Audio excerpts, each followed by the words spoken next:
Hello, cosplay world. We're back with the 5th in a 12-part series. This might be one of my longest running series because it's just an incredibly long and detailed work. There's a lot going on. The full series is going to be at finalcosplaycore.com in the link in the description, and you can totally see all 12 videos if you're a wonderful supporter and help us pay for the microphones and the equipment and the power that helps me make all this tutorial stuff. So I thank you guys for that. There will be 12 videos on YouTube, and they are generally self-contained, so it's not a huge deal unless you want to see the entire piece. And today we're going to be talking about boots. Yes, the shoes in the Barioth armor, and I like to pick these out especially. These boots are kind of a good demonstration of something that I don't do very often, and I think about quite a lot before I go and design my shoes. One technique I don't use a whole lot is the Warbler over foam technique, and the reason being, it's one of the most expensive ways to build a costume, especially if you're building an entire armor set that you can run. It runs almost immediately into hundreds of dollars, whereas some of your lighter plastics and foams way cheaper by the square foot. Absolutely way cheaper. Now this is in 2019, it still holds true. Who knows, maybe someone undercuts the toe puff market and then the price drops dramatically, but until then it's one of the most expensive materials to use by square foot. So why do I use it on the toes if it's so important or expensive? It's because the toes make the most contact with damage than any piece on my armor. Also, arguably my fingers, but in this case the toes.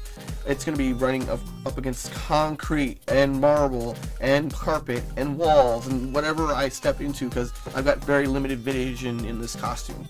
So I want to make sure it takes a hit. EVA foam can rip fairly easily by comparison, and plastics can either wrinkle? Not wrinkle. They can bend, or they can break, and you can kind of fix them with glue and stuff like that, but not nearly as easily as you can with Warbler. You can just heat it up, add a little bit of paint, and you're good. Just heating up and sticking back together usually solves your problems with Warbler. So with this, I'm going to be wrapping around the entire toe. You saw I did a bit of work with the rasp to give it some lines. We'll be working with those to give it some definition, somewhere to work with when we start sculpting it.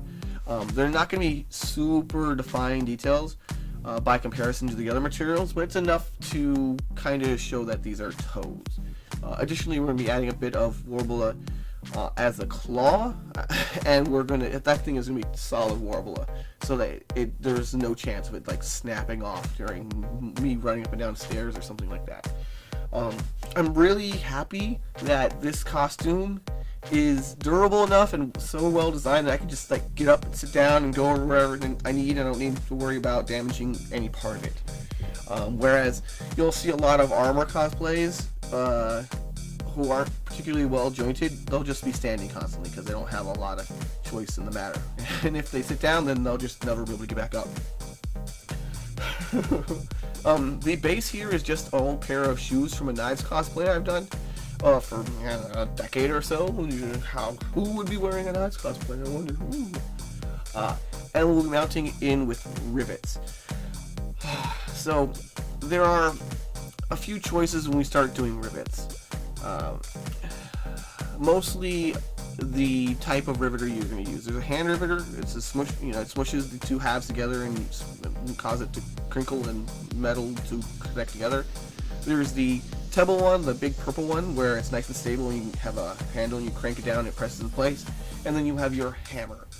So the handle one is the one that you want to do if you have to wrestle into some place that you can't pick up whatever it is you're working with, or it has a lot of parts. But the arm is very short, so you don't have you can't go very deep into the material. Here I'm going to be using a hand press to get together, or actually some of the lower ones are done with a long nosed pliers, so that I can get farther in, and they're going to be on lower levels. You'll never see them. Who cares? I got away with it. Ha ha ha! Now the table one is the one I prefer because it's the most stable, but the thing is, it's made of solid iron, and it has about a 10-inch arm reach. You can get about 10 inches of material in there, but it gets a pain in the butt to wrestle. You're not gonna get it to go and do what you want if the piece you're trying to rivet is really deep or really complicated in some shape, because the arm is the straight shaft. The hammer is the other option, but that's the least stable. You can kind of get wherever you need to go as long as you can get the base plate on the hammer for the hammer to hold and have the rivet settled into it. But that has the highest chance of you striking it and just it goes into a random position, and then your rivet's head is off center and it doesn't look good and doesn't hold. But it has the most flexibility. So those are my thoughts on using rivets and putting them in place. So one thing that I put a lot of thought into when I'm making shoes is the ankle, because if I'm going to trip and fall, it's usually not going to be at the knee or at the waist. It's going to be at the ankle. So I want to make sure my range of motion is as high as possible with design. This even means kind of making that ankle section, if there's something wrapped around the ankle, make that as something flexible. I do like the rigid armor, but I'm not going to sacrifice that to die horribly and fall down. So as you can see, I've got the rivets in place. There is no armor really blocking the ankle. The armor only extends just above the ankle on the leg armor. Yeah, the leg armor. So we're good there. It's all nice flexible leather from the shoe, and I don't really need to do anything except for a little bit of paint on this. And because the armor is just so thick here, it's a good ½ inch through 2 layers of plastic and then a layer of foam and then also a layer of pleather. We're going to be using a Chicago screw, and additionally, because of the reasons I explained with using rivets, it's just a pain in the butt to wrestle it. So I'm just going to put a Chicago screw through the hole, clamp it down, maybe put a little dollop of glue so I know it doesn't go anywhere, but then that's going to be it. And then we're going to strategically hide the heads of these Chicago screws, because Chicago screws are gigantic, underneath the studs that are going to be on top of this armor. Yay! Using the design of the piece in order to hide the actual mechanical parts. I think that this is actually some attempt by the artist to make it kind of functional, or theoretically functional.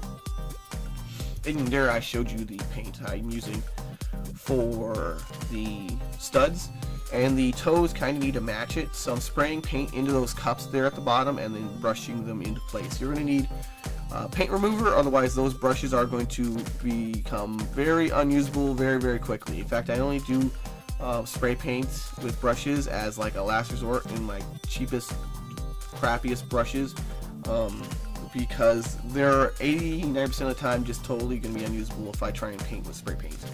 But this is a detail that I don't want to actually, that has to be done in paint, in a paintbrush, so I'm kind of stuck there. Yeah, basically. So there you go. There's my leg armor. Next up is the gloves. Yay! Check that out. Good times to all. Hurrah!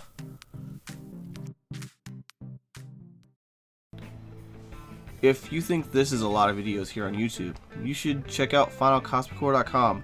There's at least twice as many videos, extended versions, walkthroughs, photographs, just a ton of stuff. I hope you guys check it out. Good times to all. Hurrah!